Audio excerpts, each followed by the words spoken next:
हरिः ओं श्रीगुरुभ्यो नमः। కలలోన జీవుండు కౌతూహలంబున పెక్కుదేహంబుల పేరు వడసి ఇంద్రియంబుల వెంట ఎల్ల వృత్తంబులు నిక్షించి మరి తన్ను ఎరుగుకరణి అఖిలాంతరాత్మకుడగు పరమేశ్వరుడు అఖిల జీవుల హృదయముల నుండి బుద్ధివృత్తులనల్ల బోద్ధయై వీక్షించు బద్ధుండు కాడు ప్రాభవము వలన సచ్చుడు ఆనంద బహుళ విజ్ఞానమూర్తి అతని సేవింపనగుగాక అన్యసేవకలుగనేరవు కైవల్య గౌరవములు పయదన్నడు సంసార బంధమధిప హరిమయము విశ్వమంతయు హరి విశ్వమయుండు సంశయము పనిలేదు ఆ హరిమయముగాని ద్రవ్యము పరమాణువు లేదు వంశ పావన వింటే అలరు జంపములతో అభ్రంకషంబులై బ్రతుక వేవనముల పాదపములు కథన మెహనాకాంక్షల పశువులు జీవింపవే గ్రామసీమలందు నియతిమై ఉచ్ఛ్వాస నిశ్వాస పవనముల్ ప్రాప్తింపవే చర్మభస్త్రికలను గ్రామసూకర సునక శ్రేణులింటింట తిరుగవే దుర్యోగదీన వృత్తి ఉష్ట్రకరములు మొయవే ఉరుభరముల పుండరీకాక్షునిరుగని పురుష పశువులు అడవులందు నివాసములందు ప్రాణ విషయ భరయుక్తితోనుంట విఫలమధిప విష్ణు కీర్తనములు వినని కర్ణంబులు కొండల బిలములు కువలయేష చక్రిపద్యంబులు చదువని జివ్వలు కప్పల జివ్వలు కౌరవేంద్ర శ్రీమనోనాథుని క్షింపని కన్నులు కేకి పింఛాక్షులు కీర్తిదయిత కమలాక్షు పూజకుగాని హస్తంబులు శవము హస్తంబులు సత్యవచనం హరిపద తులసీ దళామోదరతిలేని ముక్కు పంది ముక్కు ముని చరిత్ర గరుడగమను భజన గతిలేని పదములు పాదపములు పాదపటలమనగా. హరి ఓం శ్రీ గురుభ్యో నమః. ఓ విదురా, కపిల మహర్షి తల్లైనటువంటి దేవహూతికి బ్రహ్మ విష్ణు మహేశ్వర్ల గురించి ఒక విషయం చెప్తూ, ఆ బ్రహ్మ విష్ణు మహేశ్వర్లు కూడా కాలానికి కట్టుబడి ఉండేటువంటి వారే అనేటువంటి విషయాన్ని చెప్పగానే మనకు ఒక డౌట్ వస్తుంది. ఏమండి, ఇంతవరకు కూడా భాగవతంలో శ్రీహరి మహావిష్ణువే అన్నిటికీ మూలం అంటున్నారు కదా, కాలానికి కాలమే ఆయన కంట్రోల్లో ఉన్నప్పుడు కాలానికి ఆయన భయపడ్డం ఏంటి అంటే, బ్రహ్మడు భయపడ్డాడు, రుద్రుడు భయపడ్డాడు అంటే బాగానే ఉంది కదా, మరి విష్ణువు భయపడ్డాడు అంటారేమిటండి అనేటువంటి ఒక అనుమానం సాధారణమైనటువంటి వాళ్ళకి రావడం మామూలుగా ఉంటుంది. కానీ ఇక్కడ గ్రహించవలసినటువంటి పాయింట్ ఏమిటంటే, బ్రహ్మ విష్ణు మహేశ్వర్లు అనేటువంటి వాళ్ళు సత్వరజస్తమో గుణాలకు అభిమానులైనటువంటి దేవతలు. దేవతలు అంటే ఏమిటి? కొంత లిమిటెడ్ శక్తి కలిగినటువంటి జ్ఞానస్వరూపమైనటువంటి కొంత ప్రభావవంతమైనటువంటి శక్తి కలిగినటువంటి వాళ్ళని దేవతలు అంటారు. ఇప్పుడు ఈ సృష్టి అంతా కూడా దేనివల్ల వచ్చిందంటే రజోగుణం వల్ల వచ్చింది. రజోగుణాన్ని బ్రహ్మ అనేటువంటి ఒక ప్రాసెస్, బ్రహ్మదేవుడు అనేటువంటి ఒకానొక స్థితితో ఈ సృష్టి అంతా వచ్చింది. అందువల్ల సృష్టిలో ఉండేటువంటి ప్రతి వస్తువు కూడా క్రియాశీలమే. క్రియాశీలం అంటే పనిచేస్తుంటుంది, భూమి తిరుగుతూ ఉంటుంది, గ్రహాలు నక్షత్రాలు సూర్యుడు అన్నీ తిరుగుతూనే ఉంటాయి, సకల జీవులు పనులు చేస్తూనే ఉంటారు. ఇలాగ క్రియాశీలత్వంతో లోపల గుండె పనిచేస్తుంది, ఊపిరితిత్తులు పనిచేస్తుంది, రక్తం పనిచేస్తుంటుంది, మనసు పనిచేస్తూ ఉంటుంది, రోగాలు వస్తాయి, రోగాలు పోతూ ఉంటాయి, గాలి వీస్తుంది, అగ్ని మండుతుంది, ఇవన్నీ క్రియాశీలమేగా. ఈ క్రియాశీలమైనటువంటి ఈ టోటల్ ప్రాసెస్ని అంతటినీ కూడా బ్రహ్మ అంటారు. ఇదంతా కూడా ఒక ముద్ద కింద ఉంటే క్రియాశీలత్వము అనేటువంటి ఒక ప్రాసెస్, క్రియలు జరుగుట అనేటువంటి ప్రాసెస్ని రజోగుణము అంటారు. ఆ రజోగుణాన్ని, దానికి ఉండేటువంటి లిమిటేషన్స్ అన్నిటినీ కూడా బ్రహ్మ అంటారు. ఈ బ్రహ్మకి 4 ముఖాలు ఉన్నాయి అంటారు. అంటే ఏమిటనమాట, ఈ క్రియాశీలత్వము XYZ స్పేసులోకి, అంటే XYZ తర్వాత పొడవు, వెడల్పు, ఎత్తు, తర్వాత టైము అనేటువంటిది ఉంది కాబట్టి ఈ వీటిల్లోకి ఈ క్రియాశీలత్వం అనేటువంటిది ఉంటుంది. కాబట్టి అటువంటి ప్రాసెస్ని బ్రహ్మ అంటారు. ఆ క్రియాశీలత్వం ఎక్కడి నుంచి వచ్చిందంటే పరిపూర్ణమైనటువంటి పరమాత్మలో నుంచి ఒక అంశ కింద క్రియాశీలత్వం వచ్చింది. అది బ్రహ్మదేవుడు. ఇలాగ వచ్చి ఈ బ్రహ్మదేవుడు క్రియేట్ చేసినటువంటి ఈ క్రియాశీలత్వంతో ఫార్మ్ అయినటువంటి ఈ సృష్టి అంతా కొంతకాలం అవి అలా నిలబడి ఉండడానికి, స్టాటిక్గా అవి ఆయా పనులు చేస్తూ కొంతకాలము పాటు అవి అలా ఎగ్జిస్ట్ అవ్వడానికి స్థితి అంటారు. స్థితి అంటే టు ఎగ్జిస్ట్ పొటెన్షియల్గా అవి అలా కొంతకాలం ఉండేటువంటి ప్రాసెస్ని కంట్రోల్ చేసేటువంటి వాడు విష్ణువు. అటువంటి దానిని సత్వగుణము అంటారు. అంటే సత్వగుణం అంటే అలా ఉండడం అనమాట. సత్ అంటే కొంచెం, సత్వము అంటే బలము కలిగి ఉండడము, అంటే సత్వము అంటే కొంచెం జ్ఞానము కలిగి ఉండడము, వాటిని అలా చూస్తూ ఉండడము అనేటువంటి గుణాన్ని సత్వగుణము అంటారు. ఆ సత్వగుణానికి అధిపతి కింద శ్రీ మహావిష్ణువు, విష్ణు స్వరూపం ఉంటుంది. తర్వాత లయము. ఇది ఆ ఎక్స్పైరీ డేట్ అయిపోగానే ఇవన్నీ కూడా మళ్ళీ లయం చేసేటువంటి ఆ రివర్స్ ప్రాసెస్ని రుద్రుడు అంటారు. కాబట్టి ఇప్పుడు బ్రహ్మ విష్ణు మహేశ్వరులు అనేటువంటి వాటిల్లో సత్వరజస్తమో గుణాల ద్వారా ఈ సృష్టి యొక్క ఉత్పత్తి, స్థితి, లయం చేసేటువంటి ఆ పరమాత్మ యొక్క ఒకానొక ప్రాసెస్ని, ఒకానొక శక్తిని బ్రహ్మ విష్ణు మహేశ్వరులు అంటారు. దీనినే ఎక్స్ప్లెయిన్ చేయడం కోసం అని చెప్పి, ఎక్స్ప్లెయిన్ చేయడం కాదు, దీని యొక్క ఇది చేయడం కోసమే మనకి దేవీ భాగవతంలో కూడా ఏముంటుంది అంటే, ఒకనాడు బ్రహ్మ విష్ణు మహేశ్వరులు అమ్మవారి యొక్క దర్శనం చేసుకుందామని చెప్పి వాళ్ళ ముగ్గురు కలిసి ఒక విమానంలో బయలుదేరి వెళుతూ ఉంటారు బ్రహ్మాండాల్లోకి. వెళుతూ ఉండేటువంటి సందర్భంలో వాళ్ళు ఇల్లు ఇటు చూసేటప్పటికి ఇంకో విమానంలో అదే రూపాలు కలిగినటువంటి బ్రహ్మ విష్ణు మహేశ్వరులు వెళ్తూ ఉంటారు.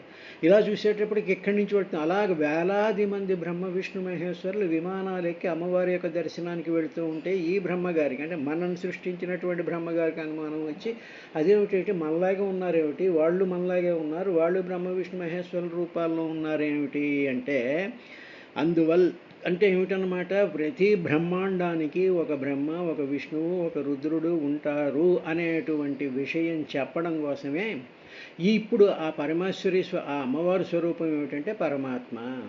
ఆ పరమాత్మలో నుంచే ఇన్ని రకాలైనటువంటి బ్రహ్మాండాల్ని పాలించడానికి సత్వరజస్తమో గుణాలతో కూడుకున్నటువంటి ఈ మూడు ప్రాసెస్ జరిగేటువంటి దానికి బ్రహ్మని, విష్ణుని, రుద్రుడు అనేటువంటి నామకరణం చేశారు. ఇది మనం గుర్తుపెట్టుకోవాలి. ఇప్పుడు ఈ విధంగా ఉండేటువంటి ఈ సిస్టమ్ ఉందమ్మా అని చెప్పి ఆ బ్రహ్మ విష్ణు మహేశ్వరులు కూడా కాలానికి భయపడి వాళ్ళ ఆయా పనులు చేస్తూ ఉంటారు అని చెప్పి 44వ శ్లోకంలో గుణాభిమానినో దేవా సర్గాద్విష్యస్య యద్భయాత్ వర్తంతే అనుయుగం యేషాం వశయేతచ్చరాచరం. యత్ భయాత్, అమ్మా దేని భయం వల్ల అంటే ఏ కాలం యొక్క భయం వల్ల, యత్ భయాతే గుణాభిమానినః, గుణములను అభిమానించేటువంటి వాళ్ళు. ఇప్పుడు మనకి దేహాభిమానం ఉంది, నేను దేహం అని చెప్పి మనం దాన్ని అభిమానిస్తూ ఉన్నాం కదా. అదేవిధంగా గుణాలను అభిమానించేటువంటి ఆ సిస్టమ్ని, ఆ ప్రాసెస్ని కలిగినటువంటి వాళ్ళు వీళ్ళు దేవాహ. ఆ ముగ్గురు దేవతలు, వాళ్ళెవరు, బ్రహ్మ విష్ణు మహేశ్వరులు. వాళ్ళు అభిమానిస్తూ ఉంటారు వాళ్ళు.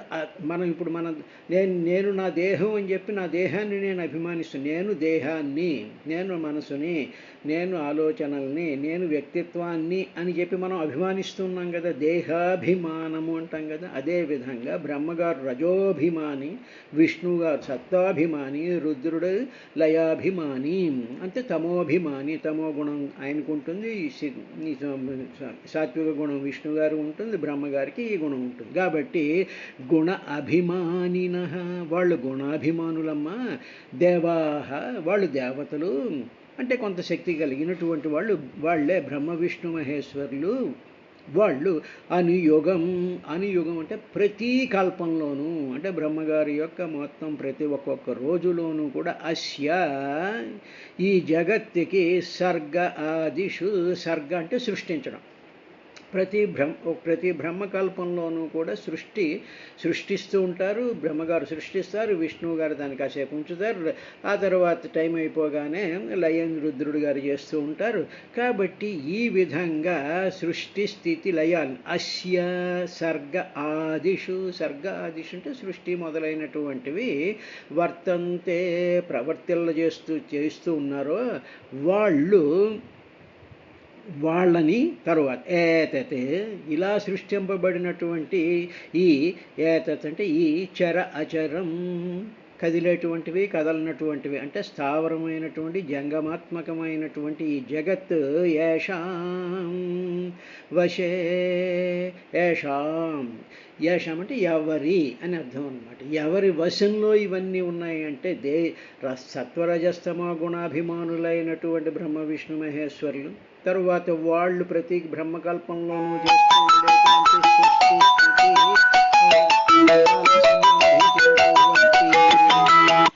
చేసేటువంటి విషయంలోనూ, ఆ తరువాత ఇలాగ వాళ్ళు చేయబడినటువంటి స్థావర జంగమాత్మకమైనటువంటి జగత్తంతా కూడా కాలం యొక్క వశంలో ఉందమ్మా అని చెప్పినటువంటి విశేషాన్నే పోతన గారు ఈ విధంగా అనువాదం చేశారు. గుణాభిమానులకు బ్రహ్మాదులు సర్వేశ్వరుని చేత జగత్సర్గంబునందు నియోజింపబడి ప్రతి దినంబు అయ్యయి సర్గంబు చేయ అప్రమత్తులై ఉండుదురు. అదనమాట. అంటే జగత్ అంటే సర్గం అంటే సృష్టించేటువంటి, ప్రతి దినం అంటే ప్రతి బ్రహ్మకల్పంలోనూ కూడా వాళ్ళు అప్రమత్తులై ఉంటూ ఉంటారమ్మా. అది కూడా దేని వశం చేత అంటే కాలం యొక్క వశం చేత ఈ విధంగా జరుగుతూ ఉంటుందమ్మా అని చెప్పి 44వ శ్లోకం అయిన తర్వాత 29వ అధ్యాయంలో 45వ శ్లోకంతో ఈ 29వ అధ్యాయం ముగిస్తూ ఉంటుంది. ఆ 45వ శ్లోకం ఈ విధంగా కపిల మహర్షి తల్లి అయినటువంటి దేవహూతికి ఈ విధంగా చెప్పాడయ్యా అని చెప్పి విదురుడికి మైత్రేయ మహర్షి చెప్పారు. సోనంతోంతకరః కాలో అనాదిరాదికృతవ్యయః జనం జనేన జనయన్ మారయన్ మృత్యునాంతకం. అమ్మ అనంతమైనటువంటిది అంటే ఎక్కడ అంతం లేనటువంటిది, అంతే కదా. సత్యం జ్ఞానం అనంతం బ్రహ్మ అన్నగా అంతం లేనటువంటిది. అంతఃకరః అంతః అంటే అంతం చేసేయడం అన్నమాట. కరహ అంటే చేసేటువంటిది. అంతఃకరః సర్వాన్ని అంతం చేసేటువంటిది, అంతం లేనటువంటిది, సర్వాన్ని కూడా అంతం చేసేటువంటి, సర్వాన్ని కూడా నాశనం చేసేటువంటిది. అనాది, దానికి ఆది లేదు, అది మొదలు లేదు. ఆదికృత్, దానికి మొదలు లేదు, కానీ అది మాత్రం ఆదికృత్ సర్వానికి ఆరంభాన్ని ఇస్తూ ఉంటుంది. ఆది లేనటువంటిది, మొదలు లేనటువంటిది, అన్నిటికీ మొదలవడానికి కారణమవుతూ ఉండేటువంటిది అది అవ్యయ. వ్యయం లేనటువంటిది అంటే ఏ విధమైనటువంటి వికారాలు లేనటువంటిది. అగు సహ అట్టి కాలం ఏం చేస్తుందమ్మా అంటే, ఇప్పుడు కాలానికి ఆయన ఏం చెప్పాడు, కాలం అనంతం, అది సర్వాన్ని అంతం చేస్తుంది, దానికి ఆది లేదు, కానీ ప్రతి దాని యొక్క ఆదిని ప్రతి దాని యొక్క పుట్టుకను అది కంట్రోల్ చేస్తూ ఉండేటువంటిది, దానికి ఏ విధమైనటువంటి వికారాలు లేనటువంటి సో అనంతో అంతకర కాల అనాది ఆదికృతి అవ్యయ, వికారాలు లేనటువంటిది ఈ 5 లక్షణాలు కలిగినటువంటి కాలం ఉందే అది జననం జనేన మనిషి ద్వారా, ఒక ప్రాణి ద్వారా, జనుని అంటే ఒక ప్రాణి ద్వారా మరొక ప్రాణిని జనయం పుట్టిస్తూ ఉంటుంది, ఈ కాలం పుట్టిస్తూ ఉంటుంది. అందుకనే మొట్టమొదటి శ్లోకంలో మనకి చెప్పేటప్పుడు 37వ శ్లోకంలో రూపభేదాస్పదం దివ్యం కాలం అన్నారు కదా. రూపభేదాస్పదం, విభిన్నమైనటువంటి రూపాలు ఈ విధంగా రావడానికి కారణమైనటువంటిది కాలం అని చెప్పారుగా. అదే విషయాన్ని ఇక్కడ మళ్ళీ చెప్తూ జనేన జనయం, జనాలను అంటే ప్రాణులను, జనుని ద్వారా ప్రాణుల ద్వారా జనయం పుట్టించినటువంటిది కాలం. అలా పుట్టిస్తూ ఉంటుందమ్మా కాలం. మృత్యువు చేత అంతకం,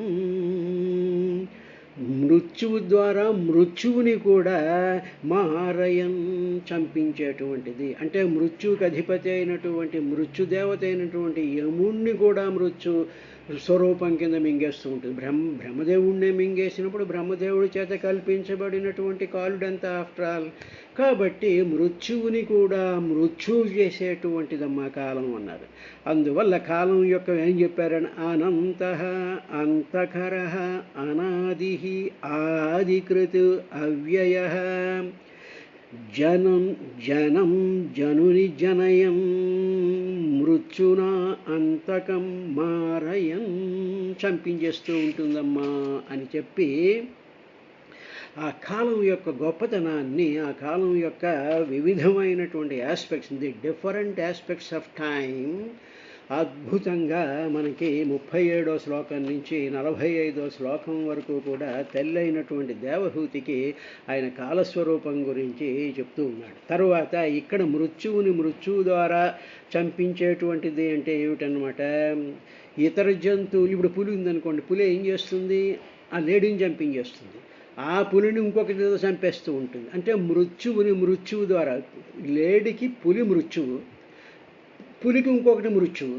అదేవిధంగా ప్రతి దానికి కూడా ఒకదానికి మృత్యువు అయితే, ఒక ప్రాణి మరొక ప్రాణికి మృత్యువు అయితే ఆ మృత్యువు చేసేటువంటి ప్రాణికి మరొక మృత్యువు ఉంటుంది. అలాగ మృత్యువు ద్వారానే చేసేటువంటి లక్షణం దేనికి ఉంది అంటే కాలం కూడా ఉందమ్మా. కాబట్టి ఈ కాలస్వరూపం సాక్షాత్తు అంతకుడైనటువంటి యమధర్మరాజుకు కూడా తప్పదు.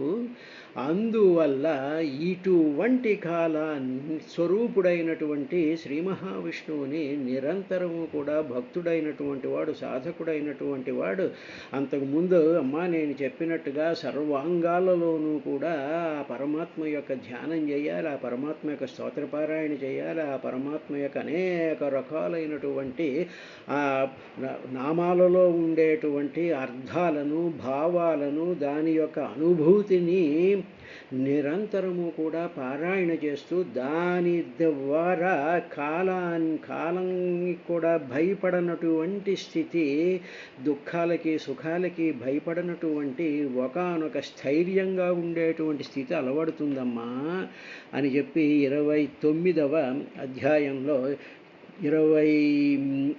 45 శ్లోకాలతోనూ కూడా దానిని ఆయన సమాప్తి చేశారు. దీనికే పోతన గారు చివరి దానికి పిత్రాదులు పుత్రోత్పత్తి చేయుదురు, కాలుండు మృత్యు సహాయుండై మారకుండయుండు, చరాచరాత్మకంబకు సకల ప్రపంచంబు భగవద్ అధీనంబయుండుని చెప్పి కపిలుండు వెండియు ఇట్లనియే. కాబట్టి సకల ప్రపంచం ఇదంతా కూడా దేని మీద ఆధారపడి ఉంటుంది, ఎవరి అధీనంలో ఉంటుంది, భగవద్ అధీనంబయుండును. ఆ భగవంతుడు పరమాత్మ, పరమాత్మయే కాలస్వరూపుడు, పరమాత్మయే మాయాస్వరూపుడు, పరమాత్మయే సత్వరజస్తమో గుణాల కింద తానే ఉంటూ ఈ సృష్టి స్థితి లయాలు చేయడానికని చెప్పి బ్రహ్మ విష్ణు మహేశ్వరుల కింద ఉంటూ వాళ్ళకి సహాయం చేయడం కోసం అని చెప్పి ఇంద్రాది దేవతల కింద, సప్తఋషుల కింద, నవబ్రహ్మల కింద, ఆ తరువాత రకరకాలైనటువంటి జీవరాశుల కింద ఉంటూ వీటిలన్నిట్లోనూ కూడా తాను చైతన్య స్ఫూర్తి కింద, సత్యం కింద, జ్ఞానం కింద, నిత్యం కింద, శుద్ధం కింద, భుక్తం కింద, ముక్తం కింద వ్యాపించిపోయినటువంటి ఆ పరమాత్మయే నేను అనేటువంటి జ్ఞానస్వరూపం. కాబట్టి ఆ నేనును తెలుసుకోవడమే జీవితం యొక్క లక్ష్యం అని గ్రహించినటువంటి వాళ్ళు జ్ఞానులు. కాబట్టి అటువంటి జ్ఞానుల యొక్క పాదార విందాలని మనం నమస్కారం చేస్తూ వారి యొక్క చరిత్రను చదువుతూ నిత్యము కూడా భగవంతుడైనటువంటి పరాత్పరుడైనటువంటి ఆ శ్రీమన్నారాయణుడి యొక్క స్తోత్రపారాయణలు చేస్తూ అదే ఆలోచనలతో మనసును పెట్టుకోవాలమ్మా అని చెప్పి ఆయన చెప్పిన తరువాత ఇక 30 31 అధ్యాయాన్ని ఆయన ఈ విధంగా మొదలుపెట్టాడు. అంటే కపిల మహర్షి తల్లికి ఇదంతా చెప్పిన తర్వాత ఆ తల్లి అడిగింది కదా, ఈ లోకంలో ఉండేటువంటి జీవులు ఏ విధంగా ఉంటారు, ఆ జీవుల్ని కంట్రోల్ జీవుల యొక్క ప్రవర్తన ఏ విధంగా ఉంటుంది, వాళ్ళ యొక్క ప్రవర్తనను బట్టి వాళ్ళకి కలిగేటువంటి సమస్యలు ఏమిటి, ఆ సమస్యల నుంచి వాళ్ళు బయటపడడానికి ఏ విధమైనటువంటి ప్రాక్టీస్ చేయాలి అనేటువంటి ఉద్దేశం ఆయనకి అవగతం అయ్యేటటువంటి విధంగా ఆవిడ ప్రశ్న అడిగింది. కాబట్టి ఈ అధ్యాయంలో ఈ దేహమే నేను అనుకుని అభిమానం కలిగినటువంటి జీవులు ఏ విధంగా అధోగతి పాలైపోతారు, ఏ విధంగా they fall down from one level to the another level, ఆ లెవెల్స్లో వాళ్ళకి ఆ చేంజెస్ ఎందుకు వస్తూ ఉన్నాయి, దానికి ఆ ప్రధానమైనటువంటి కారణం ఏమిటి అని చెప్పి ఆ కారణాన్ని అడ్రస్ చేస్తూ అద్భుతమైనటువంటి విశేషాలని మనకి ఈ 30వ అధ్యాయంలో చెప్తాడు ఆయన. అది ఆ విధంగా జరిగింది. కపిల ఉవాచ, కపిల మహర్షి అయినటువంటి ఆ పరమాత్మ ఈ విధంగా చెప్పాడు. తస్యైతస్యో జనో నూనం నాయుం వేదో ఉరుగ్విక్రమం కాల్యమానోపి బలినో వాయోరివ ఘనావలి. అమ్మా ఒక చిన్న ఎగ్జాంపుల్ చెప్తాను. బలంగా ఒక గాలి వీస్తుంది. గాలి వీసేటప్పటికీ ఆ మేఘాలన్నీ కూడా మొత్తం అన్నీ ఎగిరిపోతూ ఉంటాయి. ఆ గాలి యొక్క తాకిడికి, ఆ గాలి యొక్క మూమెంట్కి ఆ మేఘాలు ఇటు అటు కూడా చల్లాచెదర అయిపోతూ ఉంటాయి. అయిపోతూ ఉన్నప్పుడు ఆ మేఘాలకి ఏమిటో తెలిసిన, ఇది వాయువు యొక్క ప్రభావం, ఇది వాయువు వల్ల మేము ఇటు అటు చల్లా చెదురైపోతున్నాము అనేటువంటి విషయం వాటికి ఆ మేఘాలకి తెలియదు.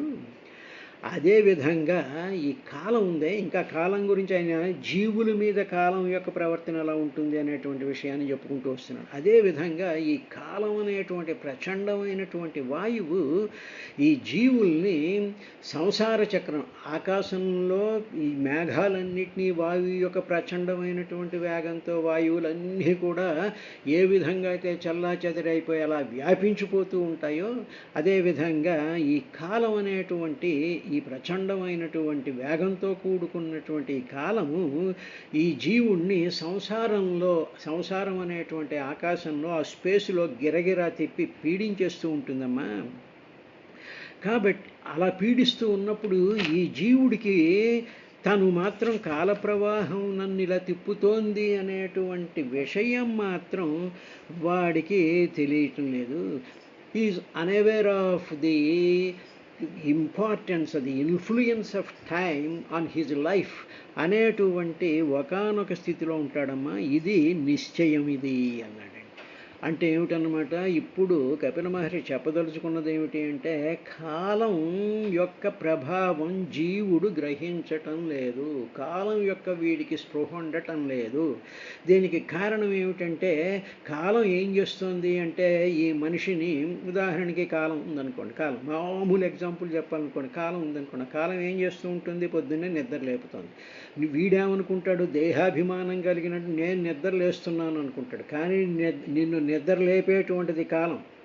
ఆ తర్వాత నువ్వు చేసేటువంటి సమస్త పనులని కూడా నీ మనసులో ఉండేటువంటి కాల ప్రభావం వల్ల నీ మనసులో నీకు ఆ కాలం యొక్క స్ఫురణ కలిగించి ఆ క్రియలు ఇలా చెయ్యాలి అనేటువంటి జ్ఞానం కలిగించి నీ చేత ఆ పనులు చేయించేటువంటిది కాలం.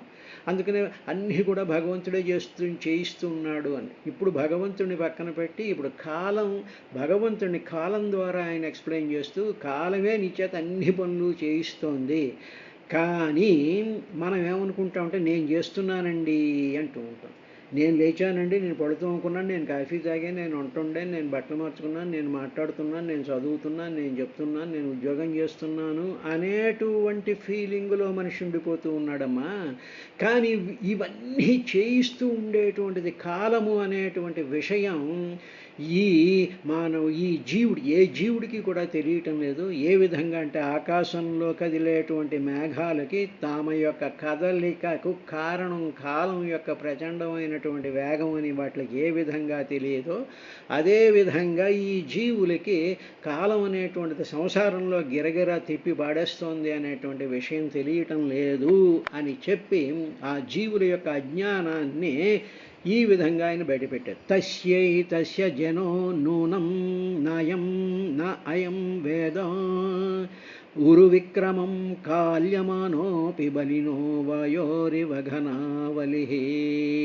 నవేద తెలియకున్నాడు, తనకి ఈ కాలం తిప్పుతోంది అనేటువంటి విషయం నవేద వాడికి తెలియటం లేదమ్మా. ఇది మాత్రం నిశ్చయం, దిస్ ఈజ్ అబ్సల్యూట్లీ ట్రూ అని చెప్పి అన్నాడు. రేపటి కార్యక్రమంలో ఇదే విశేషాన్ని కొంచెం ముంచుకుని 2, 3, 4 శ్లోకాల్లోకి వెళ్తాం.